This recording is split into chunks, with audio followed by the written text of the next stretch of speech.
As It Was in the Beginning by E. Pauline Johnson, like Zit Khalassa's short story, exposes the opposition between Christian traditions and the spiritual traditions of American Indians. Again, the two are depicted as irreconcilably different entities. Indeed, common ground between the two cannot be reached in either Johnson's or Bonnin's story. As readers see, Johnson's protagonist is deeply torn between a longing to return to her own culture and a fear of violating the Christian principles she had been forced to learn. As an adult, she finds, "I wanted my own people, my own old life, my blood called out for it, but they always said I must not return to my father's teepee." Thus, the struggle between her native traditions and the colonizing traditions comes to a dramatic and, again, deadly conclusion.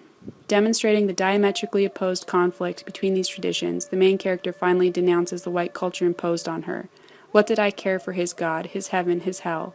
He had robbed me of my native faith, of my parents, of my people. Here, audiences understand that the two faiths cannot be reconciled. They are at odds, and a choice for one or the other must be made. Although, it should be noted, the final implication of Johnson's narrative is that one's ethnic background does not account for everything.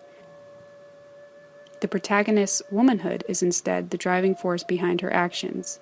Nevertheless, the conflict between American Indian and Christian modes of thought is a prominent theme throughout.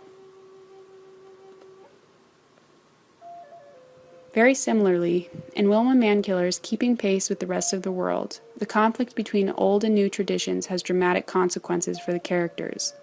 The generational gap between Anawake and Pearl is representative of this dilemma in the story. Grandma Anawake repeatedly calls attention to the diminished status of ancient traditions in modern times. As Pearl recalls, "Lots of times we've talked about the way things have changed, about how our people don't plant big gardens anymore, put up food for the winter, raise chickens, hunt squirrel, rabbit, and deer, or go to Cherokee doctors." The latter fact becomes increasingly important throughout the narrative as Anawake remains skeptical of modern medicine but cannot be saved by the old ways in time. In fact, Pearl's inability to save her grandmother using the cherished, sacred Cherokee means conveys the message that a choice must be made or the choice will be made for you. Thus, both in the beginning and conclusion of her short story, Mankiller expresses the idea that the old traditions can survive in the modern world, but it requires effort. As Anawake maintains, and Pearl reiterates in the end, as long as Cherokee people continue to honor our traditions and our Creator through good living and our ceremonies, the roots, herbs, and medicine songs will be available to us. They will never really be lost, as long as we are not lost. In this way, Mankiller reveals that retaining or recapturing past traditions is a matter of choice for individuals who must decide how much they value their heritage. In Unit 3, Mesua, Power, Silko, and Walters all focus on the resiliency of tradition even in seemingly inhospitable time periods or cultural environments.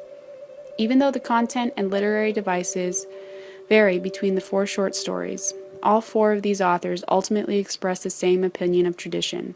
It transcends time. Thus, perhaps the most optimistic of the three units, Unit 3 provides a positive assessment of the status of American Indian traditions in the modern Western world. Similar to Allen's short story, in Devin Mesua's Mama and Papa, the strained relationship between men and women in the story represents the similarly strained dynamic between American Indian traditions and Western traditions. In fact, as a metaphor for the American melting pot ideology, Papa got angry when Mama told him about the old traditions, like when Choctaw women owned property and children belonged to their mama's clans. Throughout the story, Papa perpetuates the notion that traditions exist on a hierarchy, therefore only one can be considered right. Nevertheless, the narrator and most of her siblings recognize that honoring multiple cultures, customs, and belief systems is not an all-or-nothing game. In contrast, like her father, Abuela believes we couldn't live like both whites and Indians, and that white ways were best. As we watched whites move into the Choctaw Nation, we realized we should learn about them, but Abuela actually wanted to be white. In this way, Mesua illustrates two common modes of thinking regarding the value of tradition. There are those who ethnocentrically believe that there is only one set of correct traditions and all outside parties must learn to conform. And then there are those who acknowledge that it is unnecessary to try to establish the best tradition.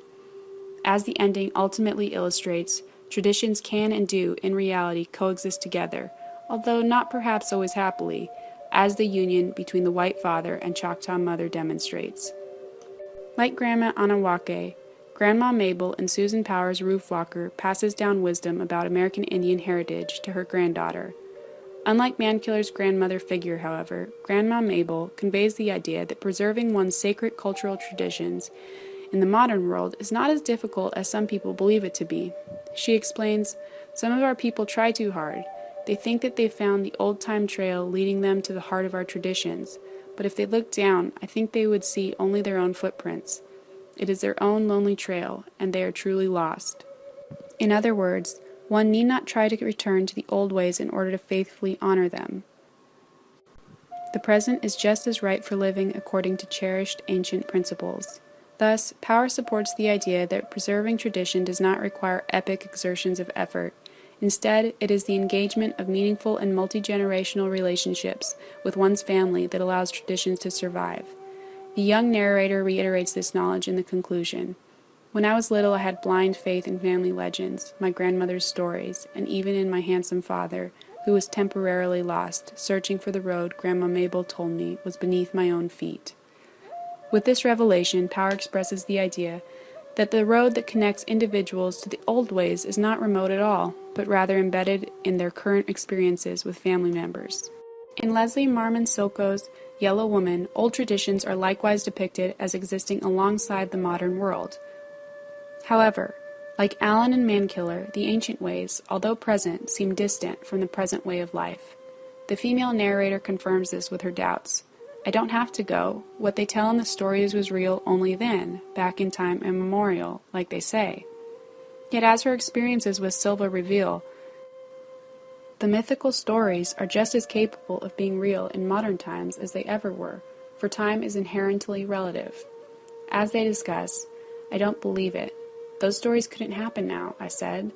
He shook his head and said softly, "But someday they will talk about us, and they will say, 'Those two lived long ago, when things like that happened.'" Silko asserts here that there will always be a new old and a new new, but the sacred beliefs and traditions, if they truly matter, will transcend time. The ancient traditions will always be capable of being found or rediscovered or reinvented, just as the female narrator happens upon her modern-day Katisna. The Resurrection of John Stink by Anna Lee Walters provides yet another depiction of the complicated role of American Indian traditions in Western culture. Representing ancient traditions, John Stink is despised and feared by his entire community, who had undergone a transformation that encompassed virtually every aspect of their lives, from the intangible, spiritual side to their mirroring of the appearance of their white neighbors as best they could. Meanwhile, John Stink defies this trend by both physically displaying evidence of his cultural and ethnic roots, as well as verbally preserving the old traditions by telling Effie about them.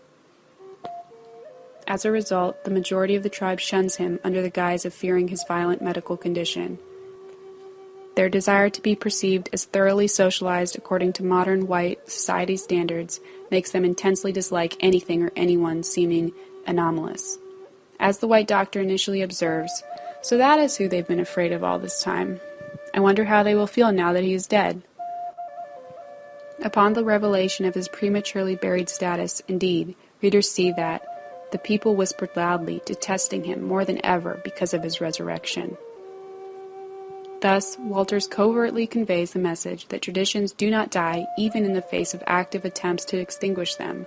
Cultural traditions, like ideas, are more resilient than that and can be resurrected by anyone who values them. In each of these short stories identified from the 3 units, the authors emphasize the influential nature of tradition. Zitkalasat and Johnson especially highlight some of the difficulties involved in trying to negotiate the maintenance of sacred American Indian traditions in the often ethnocentric environment of the United States. Accordingly, their prognosis for the ability of the 2 cultural traditions to coexist is grim. The remainder of the authors, however, suggest that traditions, even the notoriously persecuted American Indian ones, can and do endure even when faced with obstacles. Each new generation may feel removed from the past and the old ways, but in reality, the ancient values are ever present, if only they are sought.